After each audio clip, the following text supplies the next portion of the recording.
Promissory note చట్టబద్ధత ఏంటి? ఎవరైనా డబ్బులు తీసుకొని ప్రామిసరీ నోట్ రాసిచ్చారా? లేదా మీరు ఎవరికైనా డబ్బులిచ్చి నోటీస్ తీసుకున్నారా? ఆ ప్రామిసరీ నోట్ కోర్టులో పనికొస్తుందా?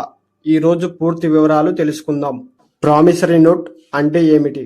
ప్రామిసరీ నోట్ అనేది ఒక వ్యక్తి నేను ఈ మొత్తాన్ని ఈ వ్యక్తికి తిరిగి చెల్లిస్తానని రాతపూర్వకంగా ఇచ్చే హామీ పత్రం. ఇది చట్టబద్ధత పత్రం. ప్రామిసరీ నోట్ చెల్లుబాటు కావాలంటే ఏముండాలి? డబ్బులు తీసుకున్న వ్యక్తి సంతకం, చెల్లించాల్సిన మొత్తం డబ్బులు, తేదీ, అప్పు ఇచ్చిన వ్యక్తి పేరు, రెవెన్యూ స్టాంప్ సాధారణంగా ₹1 లేదా రాష్ట్ర నిబంధనల ప్రకారం. స్టాంపు లేకపోతే కోర్టులో సమస్యలు రావచ్చు. ఎంతకాలం వరకు చెల్లుబాటు? ప్రామిసరీ నోట్ ఆధారంగా కేసు వేయడానికి 3 సంవత్సరాల గడువు లిమిటేషన్ పీరియడ్ ఉంటుంది. 3 సంవత్సరాల్లో కోర్టులో కేసు వేయాలి.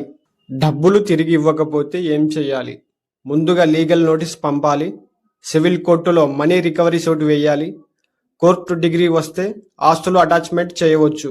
జాగ్రత్తలు: ఖాళీ పేపర్పై సంతకం చేయవద్దు. మొత్తం స్పష్టంగా రాయాలి. వడ్డీ రేటు స్పష్టంగా ఉండాలి. సాక్షులు ఉంటే మంచిది. ప్రామిసరీ నోట్ ఒక శక్తివంతమైన లీగల్ డాక్యుమెంట్.